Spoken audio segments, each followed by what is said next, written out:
Hello friends, जैसे last video में हमने देखा था कि इस टॉपिक के बारे में थोड़ा मैंने इंट्रोडक्शन दिया था कि प्रिंसिपल्स ऑफ मैनेजमेंट क्या होता है ना। अभी हम लोग देखेंगे, जैसे कि आपके सामने दिख रहा है, meaning and definition of both the words principle and its management. ना देखो, जैसे आपको दिख रहा है क्या दिया है मीनिंग एंड डेफिनेशन में। While achieving the goals of an individual or organization, it is always important to use different systems or techniques. Some of these techniques are acceptable universally, hence they are called as a principle. देखो कैसे होता है कि कुछ organisation या बहुत सारे organisation, जैसे हम लोग बिजनेस ऑर्गेनाइजेशन, बहुत सारे बिजनेस है जिसको हम लोग बोलते हैं, वहाँ पे बहुत सारे जैसे हमको जो भी काम है या जो भी वर्कलोड होता है, वो वर्कलोड जो भी रहेगा वो हमको अचीव करने के लिए, या वो जो भी टारगेट हमको हमारे सुपीरियर्स ने या हमारे बॉस ने जो भी टारगेट दिया है वो अचीव करने के लिए हमको कुछ ना कुछ रूल्स या कुछ टेक्निक्स या कुछ स्टेप्स फॉलो करते हैं। उसी स्टेप्स को, उसी टेक्निक्स को हम लोग प्रिंसिपल नाम से पहचानते हैं। तो जो सिस्टम्स, जो टेक्निक्स है या जो स्टेप्स है जो फॉलो किया जाता है, क्यों फॉलो किया जाता है? To achieve the organisational objective, organisational goal, मतलब हमको हमारे बिजनेस के जो टारगेट्स है या जो भी हमको गोल्स दिए गए हैं वो अचीव करने के लिए जो भी हमको स्टेप्स फॉलो करने पड़ते हैं या जो टेक्निक्स होते हैं वो यूज़ करके हमें वो गोल अचीव करना पड़ता है। उसी टेक्निक्स को हम लोग प्रिंसिपल ये नाम से पहचानते हैं। तो आशा करता हूँ आपको प्रिंसिपल के बारे में थोड़ा बहुत क्यों ना हो जानकारी आ गई रहेगी। अभी उसी के नीचे आपको नेक्स्ट पैराग्राफ में उसका definition means definition of principle आपको दिया गया है। तो देखो आपको यहाँ पे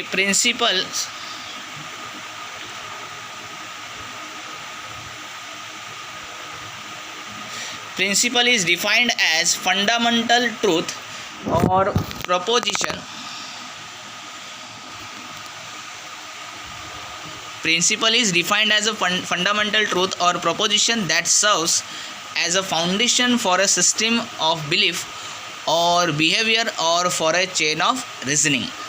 तो देखो फिर से आपको इसके बारे में बता देता हूँ डेफिनेशन के बारे में। Principle is defined as a fundamental truth. Fundamental truth का मतलब क्या होता है कि जो प्रिंसिपल्स होते हैं दैट इज़ फंडामेंटल ट्रूथ, मतलब that is absolutely true in nature. और proposition that serves as a foundation for a system। जैसे कि हमको देखो, मैं आपको एक एग्जांपल बताना चाहूँगा कि अगर हम लोग एग्जांपल लेंगे किसी क्रिकेट मैच का, तो देखो क्रिकेट मैच स्टार्ट होने से पहले जो भी दो टीमें होते हैं जिसके बीच में वो मैच खेलने जाना वाला है, उसमें वो मैच स्टार्ट होने से पहले वो दोनों भी टीम एक दूसरे के खिलाफ कुछ ना कुछ टैक्टिक्स या कुछ ना कुछ गेम प्लान बनाते हैं, जो उस गेम स्टार्ट होने से पहले उसका फाउंडेशन, मतलब वो उनके दिमाग में होता है कि कोई भी बैट्समैन अगर आता है तो उसको किस तरीके से हमको बॉलिंग करना है, उसको कैसे फील्डिंग करना है, कैसे उनको फील्ड बेचाना है, कैसे उनको बॉलिंग करना है, कैसे उनको आउट करना है या उनका कैसे स्कोर कम करना है। ये जो उनका बेसिक प्लानिंग होता है, that basic planning is called as a foundation. उसी बेसिक प्लान को, बिना प्लानिंग के उन लोग मैच डायरेक्ट खेलने तो उतरते नहीं हैं। तो जो प्लान बनाते हैं बिफोर स्टार्टिंग द मैच, वैसे ही बिजनेस में आप कोई भी स्टेप लेने से पहले जो भी आप प्लानिंग करते हो, जो भी आप स्टेप्स लेना चाहते हो, उसी स्टेप्स को, उसी प्लानिंग या उसी जो भी कंटेंट या टेक्निक्स को हम लोग foundation for the system of belief. अभी सिंपल बात है, अगर आप कोई भी प्लानिंग करते हो या कोई भी टेक्निक फॉलो करते हो तो उसमें आपको विश्वास होना चाहिए कि मैं जो भी प्लानिंग कर रहा हूँ या जो भी टेक्निक यूज़ कर रहा हूँ किसके लिए यूज़ कर रहा हूँ, क्योंकि मुझे कुछ ना कुछ अचीव करना है, कुछ ना कुछ टारगेट सेट करना है या कुछ ना कुछ टारगेट मुझे हासिल करना है। तो मैं जो भी टेक्निक्स यूज़ करने वाला हूँ या जो भी सिस्टम या स्टेप्स फॉलो करने वाला उसके ऊपर मुझे भरोसा होना चाहिए। तो दैट इज उसने वही दिया है, that proposition that serves as a foundation for a system of belief और बिहेवियर और चेन ऑफ रीजनिंग। अभी सिंपल बात है, ये टेक्निक्स, ये फाउंडेशन अगर मैं यूज़ करूँगा, मुझे अगर उसके ऊपर विश्वास है, और विश्वास तो रखना ही पड़ेगा, बिना विश्वास के आप कोई भी कंटेंट स्टेप्स या सिस्टम फॉलो नहीं करते, तो इसी चीज़ को बोला जाता है प्रिंसिपल। तो इसका मतलब प्रिंसिपल क्या होता है? द सिस्टम और techniques which we have to believe to sets to achieve the organisational goals और ऑब्जेक्टिव्स। समझ में आया आपको प्रिंसिपल? तो ये था प्रिंसिपल का डेफिनेशन था। अभी आपके सामने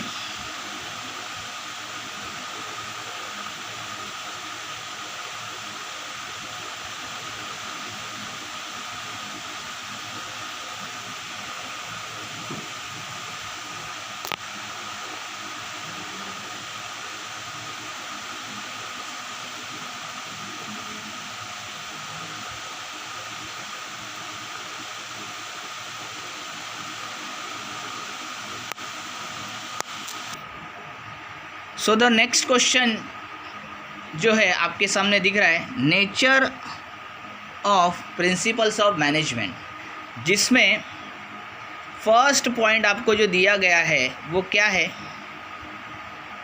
यूनिवर्सल एप्लीकेशन।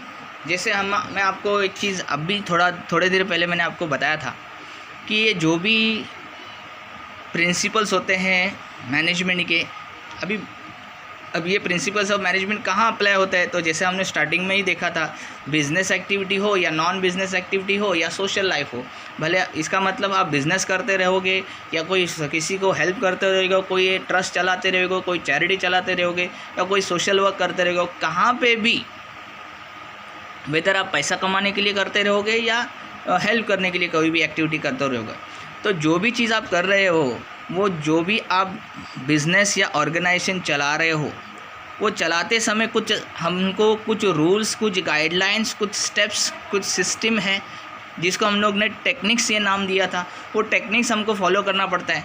जैसे कि आप सभी को पता है, पूरे दुनिया में आज बहुत सारे बिजनेसेस हैं, बहुत सारे सोशल सोशल काम होते हैं, वर्क होते हैं, बिज़नेस एक्टिविटी है, नॉन बिज़नेस एक्टिविटी है। ऐसा नहीं कि सिर्फ इंडिया में है, ऑल ओवर वर्ल्ड में ये सब एक्टिविटीज़ होता है। तो इसका मतलब क्या, ये जो भी स्टेप्स होते हैं, ये जो भी टेक्निक्स होते हैं, ये किसी एक जगह पे अप्लाई होता है ऐसा नहीं है, ये all over the world, means universally पूरे जग में, पूरे विश्व में ये वो रूल जो है या सिस्टम जो है ये फॉलो किया जाता है। जहाँ जहाँ पे बिज़नेस एक्टिविटी होता है, जहाँ जहाँ पे मैनेजमेंट है, जहाँ जहाँ पे ऑर्गेनाइजेशन है, उस सभी जगह पे ये रूल्स ऑफ या प्रिंसिपल्स ऑफ मैनेजमेंट को फॉलो किया जाता है। तो इसीलिए पहला पॉइंट का मतलब उसने दिया है, या पहला पॉइंट जो दिया है, दैट इज़ यूनिवर्सल एप्लीकेशन। तो उसमें हम देखेंगे तो क्या लिख के दिया है, देखो वहाँ पे, the principle of management are universal in nature. तो ये जो वर्ड है, ये जो सेंटेंस है, मैं आपको कहना चाहता हूँ, इसको इम्पोर्टेंट या इसको अंडरलाइन करके रखना, क्योंकि इसके ऊपर आपको ऑब्जेक्टिव में बहुत सारे क्वेश्चंस आने के चांसेस है। जैसे ट्रू और फॉल्स विथ रीज़न में पूछा जा सकता है, या फिलिंग द ब्लैंक्स में पूछा जा सकता है, या ऑब्जेक्टिव में आपको मैच द पेस में पूछा जा सकता है। That is management is universal in nature. तो जैसे मैंने आपको बताया कि यूनिवर्सल इन नेचर क्यों है मैनेजमेंट, अभी उसी में आगे नेक्स्ट सेंटेंस में आपको क्या दिया है, management means they can be applied to all types of organisation irrespective of their size and nature. तो जैसे मैंने आपको बताया कि ना सिर्फ इंडिया में बल्कि ऑल ओवर द वर्ल्ड जहाँ जहाँ पे एक्टिविटीज़ होते हैं, बिजनेस एक्टिविटी या नॉन बिजनेस एक्टिविटी या सोशल एक्टिविटी, जो भी चीज़ें होती हैं ये सभी जगह पे अप्लाई होता है। तो बिजनेसेस देखो, आपको पता है कुछ बिजनेसेस छोटे होते हैं, मतलब उनका साइज़ छोटा होता है, कोई बड़े बड़े बिज़नेस होते हैं। अभी छोटे बिज़नेस बोलेगा तो जैसे आपको दिख रहा है दुकानें हैं, कुछ छोटे छोटे कंपनी हैं, या बड़े साइज़ का जैसे रिलायंस है, फिर उसके बाद आपको टाटा है, बिरला है, या जो भी डीमार्ट है, ये सब बड़े लेवल के बिजनेसेस है। तो ज़रूरी नहीं कि ये जो मैनेजमेंट ऑफ प्रिंसिपल है ये सिर्फ बड़े बड़े ऑर्गेनाइजेशन के लिए काम का है, ऐसा नहीं है। ये ना सिर्फ बड़े बिजनेसेस के लिए बल्कि छोटे छोटे बिजनेसेस में भी ये जो स्टेप्स है, ये जो प्रिंसिपल्स ऑफ मैनेजमेंट है, ये फॉलो किया जाता है। तो छोटा बिजनेस हो या बड़ा हो, कैसा भी आपका बिजनेस हो, सभी जगह पे ये प्रिंसिपल्स ऑफ मैनेजमेंट अप्लाई होता है। उसी में अगर हम देखेंगे तो थर्ड सेंटेंस क्या दिया है, द रिजल्ट में very and application may be modified but these are suitable for all kinds of organization. Similarly they are applicable to all levels of management. तो देखो कैसा होता है कि कोई भी अगर हम देखने जाएंगे तो देखो, आपको एग्जांपल अभी थोड़ी देर पहले मैंने आपको क्रिकेट मैच का दिया था। तो उसमें देखो, आज हम लोग भले आप क्रिकेट देखते रहोगे या नहीं देखते रहोगे, एटलीस्ट इतना तो पता रहेगा कि बहुत सारे टीम्स होते हैं जो एक साथ एक दूसरे के खिलाफ खेलते हैं। वो वर्ल्ड कप ज़्यादातर जो सीरीज़ फेमस होता है उसमें आप देखते हो कि 8 से 10 टीमें एक साथ एक सीरीज़ में खेलते हैं, उसमें एक दूसरे के साथ मैचेस होते हैं। तो उसमें आपने देखा है सभी टीम एक दूसरे के खिलाफ कुछ ना कुछ प्लानिंग, कुछ ना कुछ गेम प्लानिंग करके आते हैं। अभी आपने देखा रहेगा, अभी सभी टीम अगर गेम प्लानिंग कर रहे हैं लेकिन सभी का रिज़ल्ट उनके सोच के हिसाब से या उन लोग जैसे सोच के आते हैं वैसा होता है क्या? नहीं। तो कोई टीम जो प्लान करता है उस प्लान के हिसाब से काम होता है, कभी कभार नहीं होता है। तो जो भी रूल्स है, जो भी मैनेजमेंट के टेक्निक्स है, ये भले सब जगह अप्लाई होता है लेकिन कोई कोई उसको सही तरीके से यूज़ करता है, कोई कोई नहीं कर पाता है, कोई कोई समझो कुछ प्रॉब्लम्स या कुछ चीज़ों की कमी होने की वजह से वो प्लानिंग प्रॉपरली नहीं कर पाता है। तो अगर ये सब चीज़ें होती हैं जिसके वजह से जैसे उन्होंने सोचा, जो स्टेप्स, जो टेक्निक्स उन लोग फॉलो कर रहे हैं उसमें अगर कुछ कमियां आई तो उसका रिज़ल्ट भी उस तरीके से ही आएगा। तो अगर जिसने मेहनत अच्छा लिया है, टेक्निक्स प्रॉपर फॉलो किए हैं, उस हिसाब से या सिचुएशन के हिसाब से वो प्लानिंग या जो भी उसने स्टेप्स लिए हैं वो उस हिसाब से अगर वो फॉलो कर रहा है तो उसका रिज़ल्ट अच्छा रहेगा। जिस किसी ने वो टेक्निक्स प्रॉपरली फॉलो नहीं किया उसका रिज़ल्ट जो है वो थोड़ा अलग रहेगा। सो जो भी रूल्स है भले वो सब जगह भी एप्लीकेबल होता है, सब जगह यूज़ होता है प्रिंसिपल ऑफ मैनेजमेंट, लेकिन जो रिज़ल्ट है वो सब जगह सेम होगा ऐसा नहीं है। कहाँ कहाँ पे कुछ ज़्यादा आपको रिज़ल्ट अच्छे मिलेंगे, कहीं कहीं पे आपको रिज़ल्ट बुरे भी मिल सकते हैं। तो उसी ने उसमें इसमें वही चीज़ दिया है, देयर रिज़ल्ट में भी वेरी मतलब रिज़ल्ट अलग अलग हो सकते हैं depending upon the organisational application. तो ये था फर्स्ट पॉइंट का मतलब, दैट इज़ यूनिवर्सल एप्लीकेशन। अभी सेकंड पॉइंट क्या दिया है, जनरल गाइडलाइंस। अभी जनरल गाइडलाइंस क्या है तो देखो उसमें क्या दिया है, management principle provide general guidelines in tackling the organisational situation wisely as well as in solving the problems. जैसे देखो मैंने आपको शुरुआत में भी बताया था इंट्रोडक्शन लेक्चर में कि प्रिंसिपल्स ऑफ मैनेजमेंट क्या होता है, ये एक गाइडलाइन होता है, ये एक आपको टेक्निक्स होता है।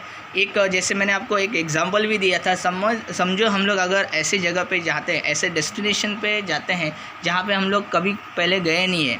तो जैसे आपको अभी ये तो देखो आपको पता ही है, सबके पास स्मार्टफोन आए, तो हम लोग आजकल हमको एक आदत होती है कि अगर कोई डेस्टिनेशन हमको नहीं मिल रहा है तो हम लोग गूगल मैप यूज़ करते हैं।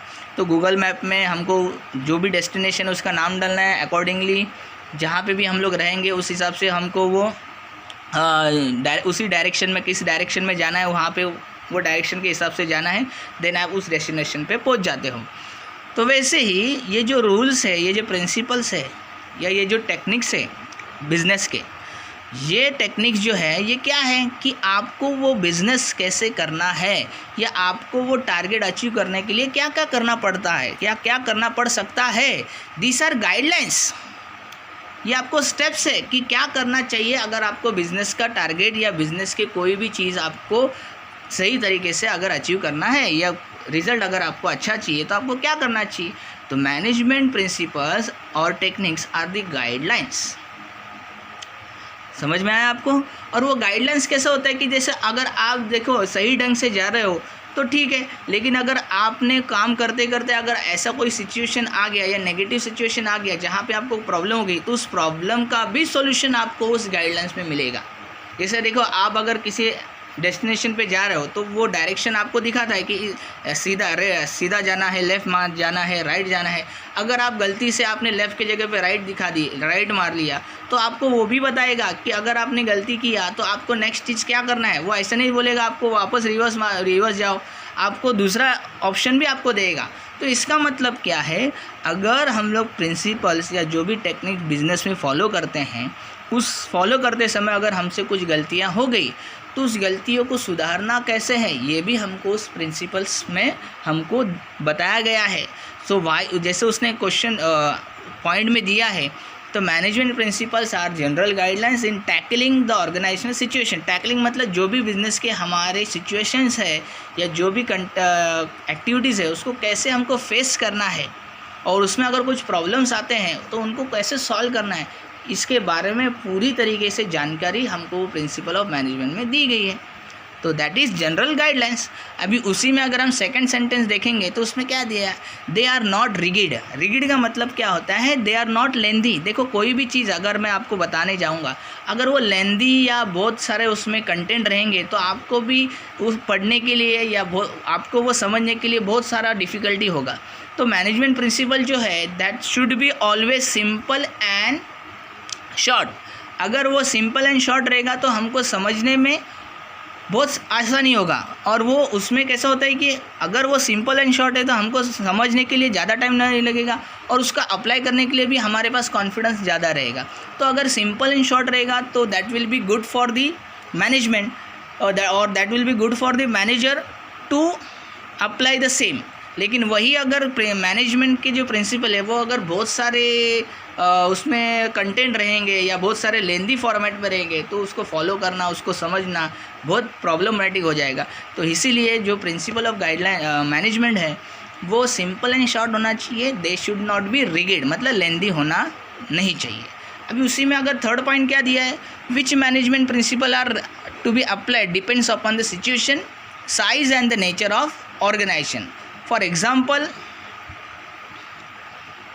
when we say fair remuneration, then the term fair can vary as per the nature, size and financial condition of the organization.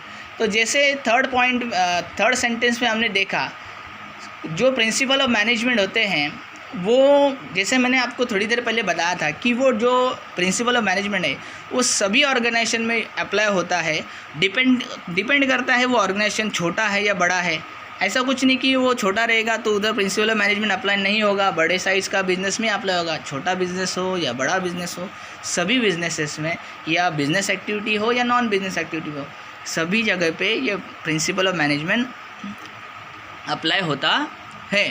अभी इसमें लेकिन क्या होता है कि सिचुएशन सब जगह पे सब लेवल पे सेम होगा ऐसा नहीं है। सिचुएशन के हिसाब से आपको रूल्स या टेक्निक फॉलो करना है। जैसे हमने एग्जांपल देखा था, अभी अगर क्रिकेट मैच का अगर देखने जाएंगे, एग्जांपल लेने जाएंगे तो मैंने आपको देखा था, देखो अगर हम लोग को 6 बॉल में अगर 10 या 15 रन चाहिए तो उस सिचुएशन में अगर हम लोग ऐसे बैट्समैन को लाएंगे जो टेस्ट के हिसाब से खेलते हैं तो वो बैट्समैन 6 बॉल में 15 रन स्कोर कर सकता है क्या? 10 से 15 रन नहीं स्कोर कर पाएगा। लेकिन उसी जगह पे अगर हम लोग कोई ऐसा बैट्समैन लेके आएंगे जिसमें वो कैपेसिटी या काबिलियत है 6 बॉल में 10 से 15 रन स्कोर कर सके, जैसे फॉर एग्जांपल हम लोग ले सकते हैं हमारे जो इंडियन एक्स कैप्टन जो है MS धोनी।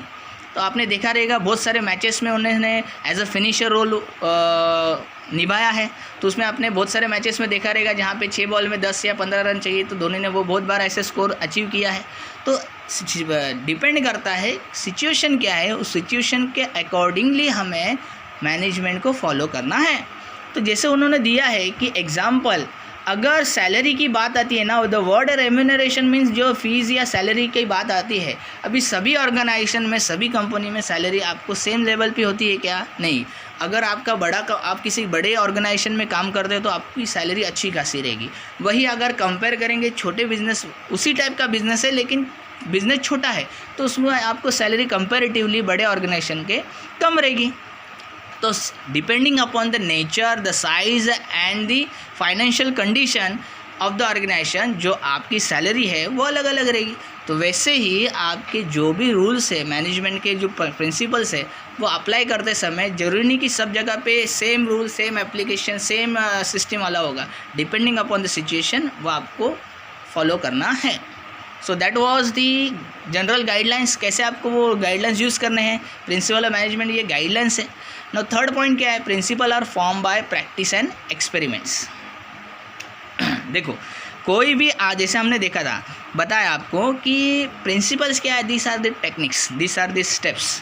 क्या है ये स्टेप्स या टेक्निक, आपको कैसे बिजनेस के जो ऑब्जेक्टिव्स है या गोल्स है या जो टारगेट है वो कैसे अचीव करना है, इसके बारे में आपको गाइडलाइंस दिया है। लेकिन एक चीज़ बताओ, लिखी हुई बातें या बताई हुई बातें जब तक आप खुद से प्रैक्टिकल उस चीज़ को करते नहीं हो तब तक आपको वो अचीव होने वाली है क्या?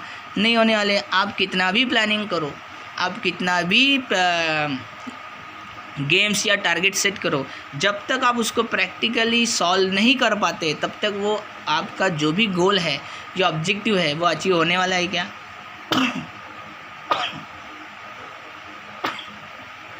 नहीं होगा। तो unless and until you practice the content और सिस्टम और टेक्निक्स, जब तक आप वो खुद से प्रैक्टिकली उसको अप्लाई नहीं करते हो तब तक आपका उसको रिजल्ट आपको मिलेगा नहीं। तो principles are form by practice and experiment. तो आप जो भी गेम्स प्लानिंग करते हो, अप्लाई करने के बाद ही पता चलेगा आपको कि भाई हमको कौन से सिचुएशन में क्या चीज़ करना है, कैसे फॉलो करना है, क्या स्टेप्स लेना है। तो उसी का मतलब होता है principles are form by practice and experiment. तो उसमें आपको क्या दिया, देखो, management principles are developed gradually with thorough research work. देखो, कोई भी चीज़, नया चीज़ अगर मार्केट में आता है, वो भले कोई टेक्निक हो या कोई एक्सपेरिमेंट हो या कोई प्रोडक्ट हो, कोई सर्विस हो, नया चीज़ अगर कोई आता है तो नया चीज़ कैसे आता है? तो उसमें कुछ ना कुछ आने से पहले उसके ऊपर कुछ ना कुछ रिसर्च हुआ रहेगा, कुछ ना कुछ इनोवेशन हमने किया रहेगा, तब भी जाके वो नया चीज़ आता है। तो वैसे ही जो भी प्रिंसिपल डेवलप या प्रिंसिपल या टेक्निक्स बनाए जाते हैं, वो कैसे बनाया जाता है? उनमें रिसर्च करना पड़ता है, उसी के बाद ही वो प्रिंसिपल आते हैं। तो विदाउट रिसर्च कोई भी प्रिंसिपल बनता नहीं है। इसका मतलब क्या होता है? देखो, आप अभी जो भी चीज़ पढ़ रहे हो, मैं आपको बता रहा हूँ, तभी जाके आपके दिमाग में बैठ जाएगा, तभी जाके आपको पता चलेगा। जब तक मैं आपको बताऊँगा नहीं तब तक आपको दिमाग में बैठेगा नहीं, तब तक आपको समझेगा नहीं। तो वैसे ही जब तक आप किसी भी नए चीज़ के ऊपर रिसर्च नहीं करोगे तब तक आपको उसके बारे में पता नहीं चलेगा। तो systematic observation and experiment are conducted before developing them, and the result of such experiments have been developed as a principle after its practice in organization। तो जो भी हम लोग रिसर्च करते हैं, जो भी हम लोग एक्सपेरिमेंट करते हैं, उसका जो रिज़ल्ट आएगा, मीन्स आउटपुट जो आएगा, वो आउटपुट के ऊपर डिपेंड करता है कि वो प्रिंसिपल ऑफ ऑर्गेनाइजेशन बनेगा या नहीं बनेगा। तो depending upon the research work principles of management बनाए जाते हैं। तो ये था third point. Now fourth point क्या दिया है? फ्लेक्सिबिलिटी। फ्लेक्सिबिलिटी का मतलब क्या होता है? Change according to the situation. देखो कैसा, देखो आपको जैसे अभी क्रिकेट का अगर हम एग्जांपल देंगे, या अभी जैसे लॉकडाउन का पीरियड है, आप सभी को पता है, अगर कोई बिजनेस ऑर्गेनाइजेशन है जिसका प्रोडक्ट बहुत फेमस है, तो उस प्रोडक्ट को बनाने के लिए उसको बहुत सारा मटेरियल लगेगा। अभी मटेरियल जो भी मटेरियल उसको चाहिए, वो मार्केट से कहाँ से भी वो लेके आता रहेगा। अभी लॉकडाउन पीरियड में देखो, उस प्रोडक्ट आज देखो, आप देख रहे हो कि बहुत सारे दुकान या फैक्ट्रीज बंद है। तो आपको इस सिचुएशन में, या वो बिज़नेस ऑर्गेनाइजेशन जो भी रहेगा, उसका फैक्ट्री जो रहेगा, वो फैक्ट्री चालू रहेगा क्या? ऑब्वियसली नॉट, बंद रहेगा। तो ऐसे सिचुएशन में उसका प्रोडक्ट का डिमांड रहेगा? नहीं रहेगा। भले डिमांड रहेगा, लेकिन गवर्नमेंट ने उसको बैन करके रखा है, गवर्नमेंट ने वो मैन्युफैक्चरिंग कंपनी बंद करके रखा है, तो बिजनेसमैन भला क्या कर सकते हैं? तो उसका कंपनी अगर बंद है तो मार्केट से वो मटेरियल कैसे लाएगा? और मटेरियल ला ही नहीं सकता तो बनाएगा कैसे? और बनाएगा नहीं तो उसको बेचेगा कैसे? तो ऐसे समय में उसको वो टेक्निक्स या जो भी प्रिंसिपल्स है वो फॉलो करके कुछ मतलब है क्या? नहीं है। तो ऐसे समय में उसको कुछ नहीं करना है। और अगर दूसरा एग्जांपल हम देखने जाएंगे, तो जो भी प्रिंसिपल ऑफ मैनेजमेंट आप कर रहे हो या फॉलो कर रहे हो, वो फॉलो करते समय डिपेंडिंग अपॉन द सिचुएशन आपको वो रूल्स या टेक्निक यूज़ करना है। तो देखो क्या दिया है, management principle of flexible in nature. तो ये भी ऑब्जेक्टिव में आपको बता रहा हूँ मैं, ये भी ऑब्जेक्टिव में आ सकता है आपको। तो management are flexible in nature, it means they can be change और modified according to the situation. Manager can be flexible with implementing principle to suit the requirement. जैसे देखो, अभी मैंने आपको थोड़ी देर पहले बताया कि धोनी का एग्जांपल मैंने आपको दिया कि 6 बॉल में अगर 15 रन चाहिए तो MS धोनी जैसा बैट्समैन चाहिए। लेकिन उसी जगह पे अगर आप कोई ऐसे बैट्समैन को लेके आओगे जो टेस्ट ज़्यादातर खेलता है या जिसका नेचर ही है स्लो खेलना, ऐसे बैट्समैन को अगर आप ऐसे सिचुएशन में लेके आओगे तो वो चलेगा क्या? नहीं वर्कआउट करेगा। तो भले आपका गेम प्लान कुछ भी हो, लेकिन जब आप प्रैक्टिकल में वो अप्लाई करते हो तो तभी आपको प्रैक्टिकली जैसे आपने सोचा था वैसे हमेशा होगा, ऐसा नहीं है। सिचुएशन का डिमांड जो है उस हिसाब से हमको टेक्निक्स फॉलो करना है। सो उसी ने वही दिया है, manager can be flexible while implementing the principle to suit the requirement. जैसे ज़रूरत रहेगी उस हिसाब से हमको प्लानिंग में चेंजेस करने पड़ेंगे, हमारे सिस्टम में चेंजेस करने पड़ेंगे। The business situation keep on changing. अभी सिंपल बात है, बिजनेसेस देखो आज आपको सभी को पता है लॉकडाउन के वजह से बहुत सारे ऑलमोस्ट 80 to 90% बिजनेसेस बंद हैं। तो इसका मतलब उनका जो भी टेक्निक है उनको क्या करना पड़ेगा, चेंज करना पड़ेगा। अभी रेगुलरली जो भी उन लोग मैनेजमेंट के टेक्निक्स अप्लाई करते हैं वो अभी अप्लाई करके चलने वाले हैं क्या, नहीं वर्क करेंगे। तो इसीलिए उनको सिचुएशन क्या करना पड़ेगा, या टेक्निक्स या जो भी मैनेजमेंट के रूल्स है वो उनको चेंज करना पड़ेंगे। वही चीज़ अगर वो फॉलो करते जाएंगे तो उनका टारगेट जो है या उनका जो भी गोल है वो अचीव हो सकता है क्या, नहीं। So depending upon the nature, depending upon the situation, हमको हमारे रूल्स या हमको टेक्निक्स या हमारी जो स्टेप्स है हमको क्या करना पड़ेंगे, चेंज करना पड़ेगा। अगर आप चेंज नहीं कर पाते हो तो आपका टारगेट या ऑब्जेक्टिव अचीव होने का चांसेस बहुत कम है। समझ में आया? तो that is flexibility. Now next content क्या है, ये बिहेवियर इन नेचर।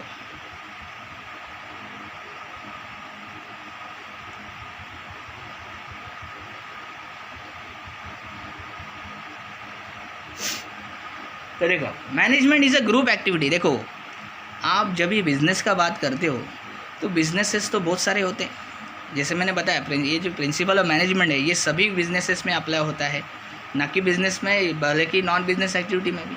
अभी जहाँ पे ऑर्गेनाइजेशन का बात आता है, ऑर्गेनाइजेशन का मतलब क्या होता है, ऑर्गेनाइजेशन तभी कहला जाता है जहाँ पे ग्रुप ऑफ पर्सन्स इन्वॉल्व रहते हैं। कोई सिंगल बंदा रहेगा तो उसको ऑर्गेनाइजेशन नहीं बोला जाता है। ऑर्गेनाइजेशन का मतलब होता है when number of persons come together and forms association, forms firm. जब भी ग्रुप ऑफ मेंबर अगर इकट्ठे होते हैं उसी को ऑर्गेनाइजेशन बोलते हैं। तो इसका मतलब क्या होता है, वो जो बिजनेस एक्टिविटी है ये किसी सिंगल बंदे के ऊपर डिपेंड नहीं है, ये ग्रुप ऑफ पर्सन के ऊपर डिपेंड करता है।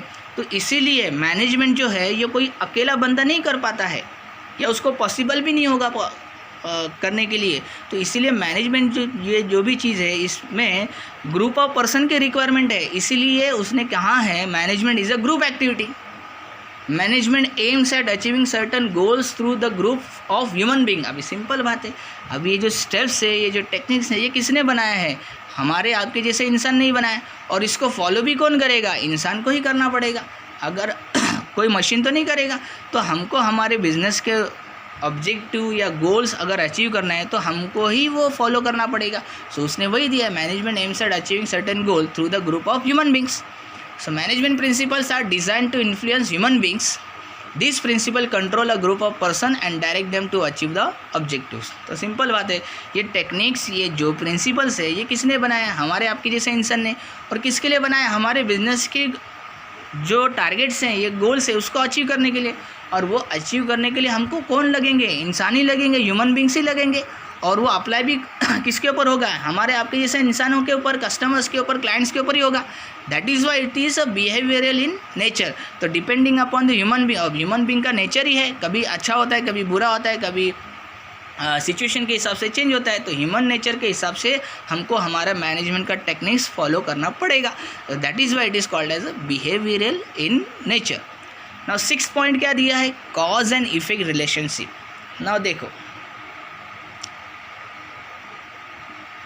Principles of management are the base for taking decision. Simple बात है, बिना टेक्निक्स के, बिना रूल्स के आप किसी भी बिजनेस का जो भी डिसीजन है वो ले नहीं सकते। बिना किसी प्रूफ के, बिना किसी प्लानिंग के आप डिसीजन ले सकते हैं क्या, नहीं ले सकते।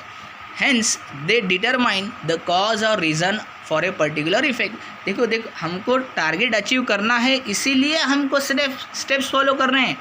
हमको एक एग्जांपल ले लो, अगर रिलायंस जियो ने टारगेट किया कि मुझे एक साल में 20 करोड़ सब्सक्राइबर चाहिए, 20 करोड़ कस्टमर अगर मुझे अचीव करना है, 20 करोड़ कस्टमर को मुझे मेरा सिम कार्ड सेल करना है, तो इसका मतलब क्या, यहाँ पे उसका ऑब्जेक्टिव क्या है, 20 करोड़ कस्टमर को, क्लाइंट को उसको अट्रैक्ट करना है, या 20 करोड़ कस्टमर्स तक उसको पहुँचना है। ये उसका क्या है, गोल है।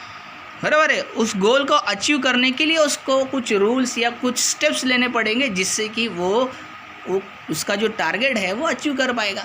तो रीज़न है, उसको रीज़न क्या है कि उसको 20 करोड़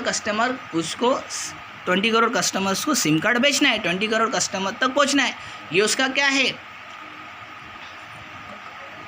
ऑब्जेक्टिव है, बराबर है। एंड रीज़न क्या है, इसको उसका बिजनेस बढ़ाना है। तो that is cause and reason. For example payment of goods, उसने एग्जाम्पल देखो क्या दिया है। For example payment of goods wages and incentive helps in increasing the output of worker और making effective advertisement increase the sale of product. देखो एक अच्छा example यहाँ पे उसने दिया है। अगर किसी बिजनेस ऑर्गेनाइजेशन में जितने भी वर्कर्स या एम्प्लॉयज़ काम कर रहे हो, अगर आप उनको अच्छा खासा सैलरी दे रहे हो और उस सैलरी में अगर वो अच्छा सेटिस्फाई हो रहे हैं और सैलरी के साथ साथ आप उनको कुछ बोनस या इंसेंटिव दे रहे हो, एक्स्ट्रा सैलरी भी दे रहे हो, तो उसमें वो वर्कर या जो भी एम्प्लॉयज़ हैं उन लोग खुश हो जाएंगे। क्यों खुश हो गए? अगर उनको भी दिख रहा है कि हमारा बॉस जो है या हमारा बिजनेस ऑर्गेनाइजेशन जो है हमको सैलरी भी दे रहा है और हमने जो अच्छा काम किया उसके लिए वो एक्स्ट्रा सैलरी भी, एक्स्ट्रा बोनस भी हमको दे रहा है, तो ऑब्वियसली वो इंसान जो उस कंपनी के लिए या बिज़नेस के लिए काम कर रहा है वो खुशी होगा। अगर वो खुश रहेगा तो वो अच्छी तरीके से या कॉन्फिडेंस से, उतने विलिंगनेस से उस कंपनी के लिए काम करेगा और कंपनी का जो भी टारगेट है उसके लिए वो ज़्यादा से ज़्यादा मेहनत लेगा, जिसका ऑटोमेटिकली फ़ायदा किसको मिलेगा? बिज़नेस को मिलेगा।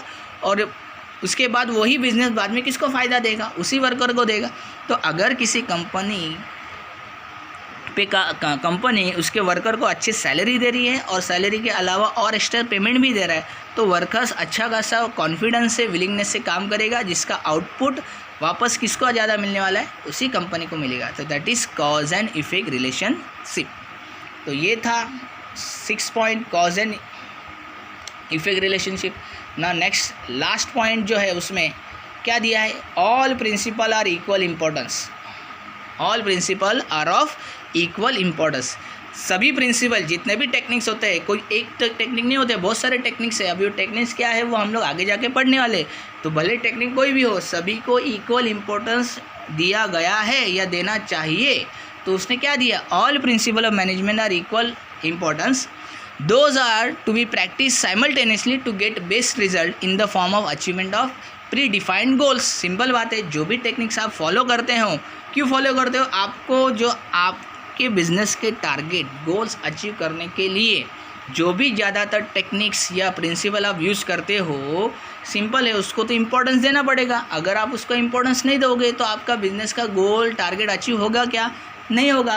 तो जितने भी प्रिंसिपल्स ऑफ मैनेजमेंट के टेक्निक्स है, उन सभी टेक्निक्स को आपको क्या करना पड़ेगा? इम्पोर्टेंस देना पड़ेगा। अगर आप नहीं दोगे तो आपका गोल ऑब्जेक्टिव अचीव होगा नहीं। If any specific principle is focused more, then the others are not followed with same focus, then it affects the working of the organization. अगर आप किसी एक ही टेक्निक को ज़्यादा प्रेफरेंस दे रहे हो, एक ही टेक्निक्स को ज़्यादा से ज़्यादा प्रेफरेंस दे रहे हो, फॉर एग्जांपल मान लो आप सिर्फ और सिर्फ क्या कर रहे हो? कस्टमर को ज़्यादा कस्टमर को ही ज़्यादा आप इंपॉर्टेंस दे रहे हो, लेकिन आप अपने खुद के ऑर्गेनाइजेशन में आपके एम्प्लॉयज़ को कुछ ज़्यादा इंपॉर्टेंस दे रहे नहीं हो। आप वर्कर से सिर्फ काम और काम करा के ले रहे हो, लेकिन उसके बदले में वर्कर को सिर्फ सैलरी दे रहे हो और कुछ उनको कॉन्फिडेंस नहीं दे रहे हो, उनको आप ट्रेनिंग नहीं दे रहे हो, उनको आप अच्छा खासा सैलरी नहीं दे रहे हो, आप उनको अच्छा खासा बोनस या इंसेंटिव नहीं दे रहे हो, उनको कॉन्फिडेंस नहीं बढ़ा रहे हो। तो ऐसे में आपका बिजनेस का जो भी कंटेंट है या ऑब्जेक्टिव है वो अचीव होगा क्या? नहीं हो पाएगा। तो इसका मतलब क्या है? आपके बिज़नेस के जितने भी टेक्निक्स होते हैं सभी को आपको इम्पोर्टेंस देना पड़ेगा। किसी एक ही चीज़ को अगर आप इम्पोर्टेंस देते बैठोगे तो वो चलेगा नहीं। समझ में आया आपको? तो ये था point last, all principle are of equal importance. सभी प्रिंसिपल को हमको इक्वली इम्पोर्टेंस देना चाहिए, ना सिर्फ किसी एक को। क्लियर है? तो ये था आज का हमारा first question, nature of principal of management, जिसमें हमने 6 पॉइंट देखे। तो आइए ज़रा एक क्विक रिवीजन कर लेते हैं। फर्स्ट पॉइंट क्या था? तो देखो फर्स्ट पॉइंट में हमने क्या देखा था? Universal application. जैसे मैंने बताया ये जो मैनेजमेंट ऑफ प्रिंसिपल है ये ना सिर्फ किसी एक कंट्री में बल्कि ऑल ओवर दी वर्ल्ड, पूरे यूनिवर्स जिसको हम लोग बोलते हैं, सभी जगह पे, भले वो बिजनेस एक्टिविटी हो, नॉन बिजनेस एक्टिविटी हो, छोटा बिजनेस हो, बड़ा बिजनेस हो, सभी लेवल पे ये एप्लीकेशन, ये जो भी सिस्टम है या टेक्निक्स है, ये मैनेजमेंट के अप्लाई होते हैं, जिसको हम लोग बोलते हैं यूनिवर्सल एप्लीकेशन। सेकेंड पॉइंट में हमने क्या देखा था, जनरल गाइडलाइंस, मतलब ये जो प्रिंसिपल्स ऑफ मैनेजमेंट होते हैं ये क्या है, तो ये क्या है, एक स्टेप्स है, गाइडलाइंस है, दिस आर एडवाइजेबल, जो आपको गाइडलाइंस क्या करने करने पड़ते हैं। क्यों फॉलो करना पड़ते हैं? आपको आपके ऑर्गेनाइजेशन के ऑब्जेक्टिव अचीव करने के लिए ये स्टेप्स, ये टेक्निक्स आपको फॉलो करना पड़ेंगे। तो प्रिंसिपल ऑफ मैनेजमेंट क्या है, this are the general guidelines. Third point क्या दिया है, principle are form by practice and experiments. किसी भी टेक्निक्स को आपको बिना एक्सपेरिमेंट के आपको उसका रिजल्ट मिलने वाला है क्या? नहीं। तो बिना रिसर्च वर्क आपको कोई भी टेक्निक का पता नहीं चलेगा। तो principle of management are in practice and experiments, are form by the practice and experiment. Fourth क्या दिया था, फ्लेक्सिबिलिटी, जिसका मतलब मैंने क्या बताया कि कोई भी आपको प्रिंसिपल या टेक्निक यूज़ करना है तो अकॉर्डिंग टू द सिचुएशन आपको चेंज करना पड़ेगा। ऐसा नहीं कि आप स्टार्ट टू एंड एक ही टेक्निक यूज़ करते जा रहे हो। जैसे सिचुएशन रहेगा, अच्छा सिचुएशन रहेगा तो आपको कैसे रूल्स फॉलो करना है, नेगेटिव सिचुएशन रहेगा तो आपको टेक्निक्स जो है उसको थोड़ा बहुत क्या करना पड़ेगा, चेंज करना पड़ेगा। तो डिपेंडिंग अपॉन द सिचुएशन आपको आपका प्लानिंग, आपके मैनेजमेंट के टेक्निक्स क्या करना पड़ेंगे, चेंज करना पड़ेगा, तो ही आपका गोल जो है ऑर्गेनाइजेशन का अचीव होगा। देन उसके बाद बिहेवियरल नेचर, जैसे इसमें हमने देखा था ये जो मैनेजमेंट के टेक्निक्स है ये कौन बनाते हैं, इंसान ही बनाते हैं। किसके लिए बनाते हैं, मैनेजर्स के लिए बनाते हैं। मैनेजर्स कौन होते हैं, इंसान ही होता है। और वो टेक्निक्स हम लोग क्यों बनाते हैं, हमारे बिजनेस के ऑब्जेक्टिव गोल्स अचीव करने के लिए। और ये अप्लाई किसके ऊपर होता है, customer, clients and other person, जो ह्यूमन बीइंग होता है। और ह्यूमन बीइंग का जो बिहेवियर है वो क्या होता है, चेंज होता है। तो मैनेजमेंट का प्रिंसिपल है that is behavioural in nature. And cause and effect relationship, जिसमें हमने क्या देखा था कि आप कोई भी कंटेंट, अगर आप कोई भी काम कर रहे हो, ऑब्जेक्टिव आप कुछ ना कुछ उसके पीछे रीज़न होता है। तो रीज़न को ही, उस रीज़न को अचीव करने के लिए उसको हम लोग बोलते हैं टेक्निक्स। तो अचीव करने के लिए जो टेक्निक्स यूज़ करते हैं that is cause and effect relationship. And last में हमने देखा था जितने भी प्रिंसिपल ऑफ मैनेजमेंट है सबको इक्वली ट्रीट करना चाहिए, सबको इक्वली इंपॉर्टेंस देना चाहिए। किसी एक ही चीज़ का अगर आप ज़्यादा वैल्यू दोगे तो दूसरे साइड में दूसरे प्रिंसिपल्स को कम वैल्यू दोगे तो आपका ऑर्गेनाइजेशनल ऑब्जेक्टिव या गोल है वो अचीव होगा नहीं। इसीलिए उसने बोला है कि सबको इक्वली इंपॉर्टेंस देना चाहिए। तो that was the 7 principles, principle of